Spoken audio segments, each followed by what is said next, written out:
Almost 3 decades have passed since the tragic death of Diana, Princess of Wales, but her story continues to captivate the world. In recent months, new questions have arisen about the final hours of the late princess and the role that King Charles might have played in her unhappiness. Whispers of unresolved truths and hidden secrets persist and have intensified even more with new representations in documentary series, interviews, leaked notes, and dramatic recreations, such as those found in the final season of The Crown. Tension reached a boiling point when Diana's sons finally broke their silence in various ways, unleashing a wave of long-suppressed questions. Did the monarchy or even Charles himself play a direct or indirect role in Diana's premature disappearance?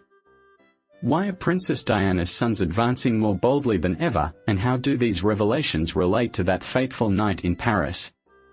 Let's find out. A royal marriage on the brink of collapse. To understand the explosive nature of the rumors about Charles's involvement in Diana's death, one must begin with the story of their relationship.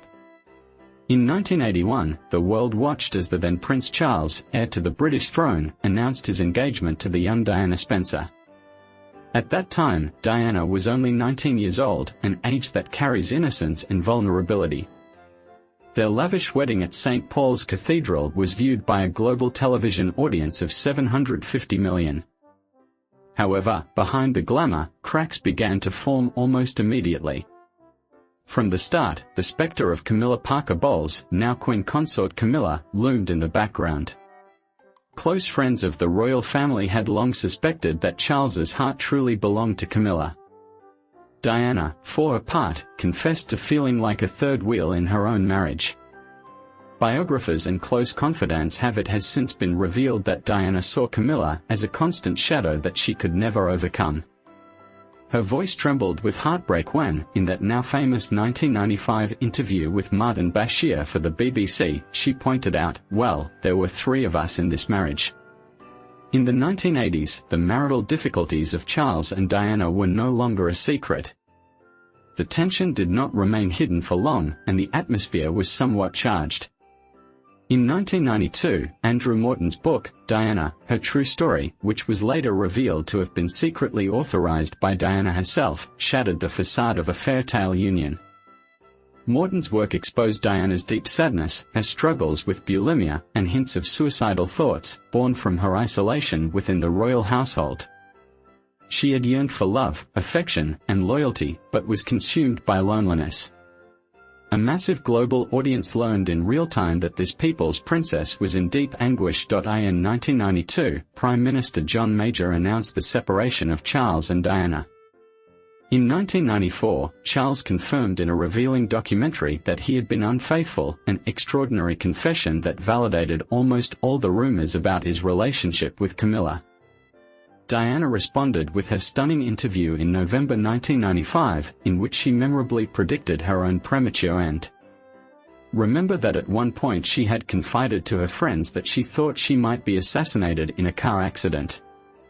The confessional style and condemnatory nature of her revelations forced the Queen's hand. The monarchy, wishing to silence any further scandal, urged the couple to divorce in 1996. For many, the entire spectacle was both fascinating and heart-wrenching.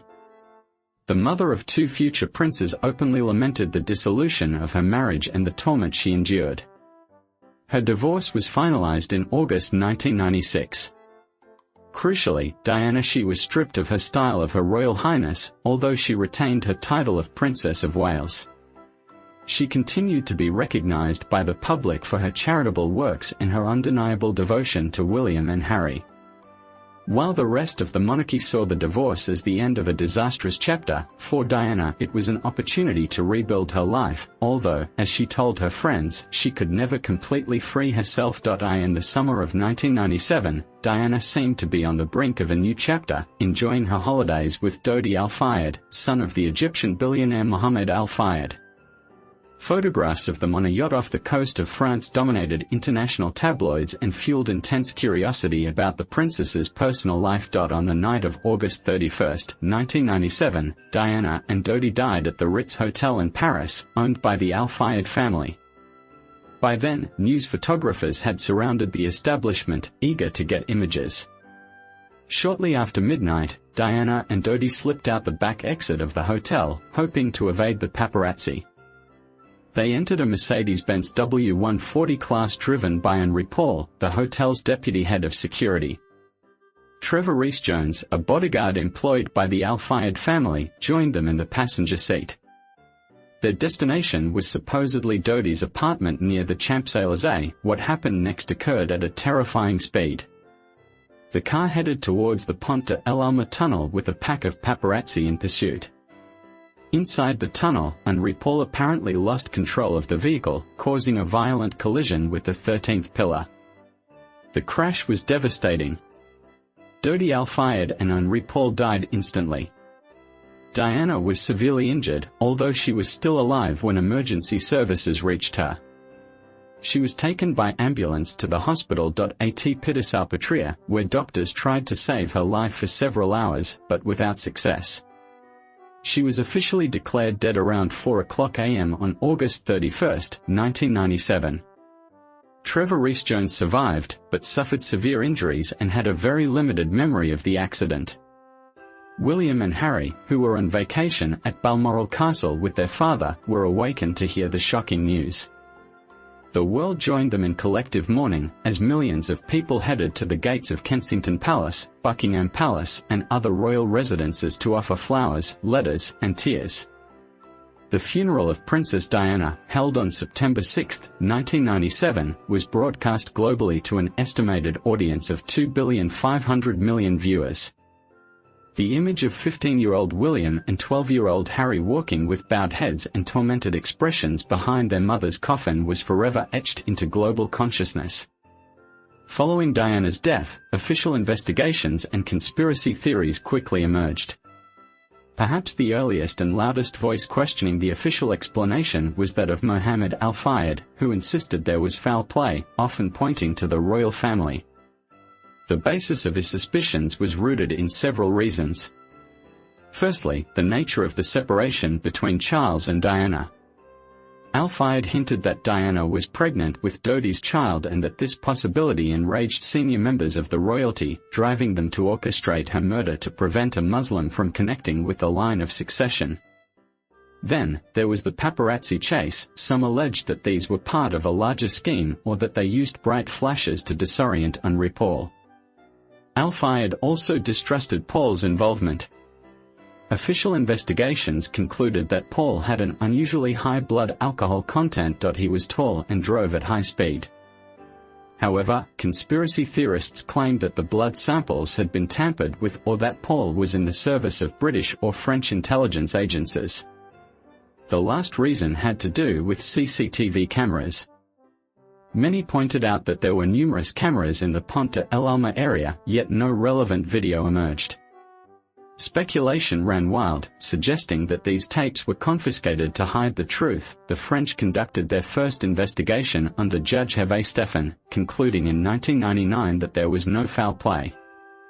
The results indicated that the driver's intoxication and reckless pursuit by photographers caused Diana's death. A separate 3-year British investigation, known as Operation Paget, was launched in 2004 at the request of the royal coroner to evaluate each conspiracy theory and claim related to Diana's death. Operation Paget finally published a report of over 800 pages in December 2006, which also concluded that the accident was caused by reckless driving and the pursuit by photographers. In the whirlwind of theories, there were also claims that a white Fiat Uno had collided with the Mercedes, causing it to veer off.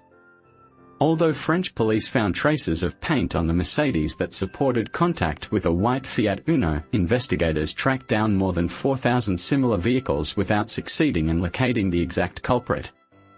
Over time, suspicions fell on James Anderson, a paparazzi who owned a white Fiat Uno. His suicide in 2000 further fueled conspiracy theories. However, Operation Paget determined that Anderson had an alibi and that his Fiat was not in a condition to be involved. Despite these official conclusions, rumors persisted.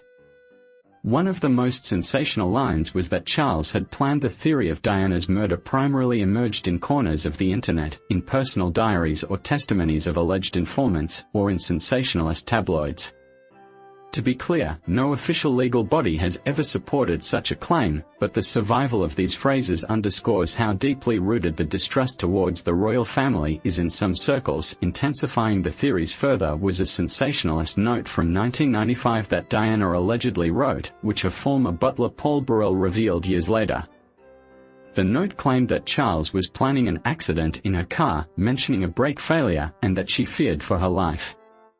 Although the existence of the note was officially confirmed, no evidence was found to corroborate such a plot. From the first day, William and Harry were aware of various rumors.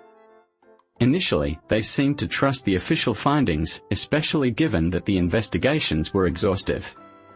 Nevertheless, time has a way of eroding or changing perspectives.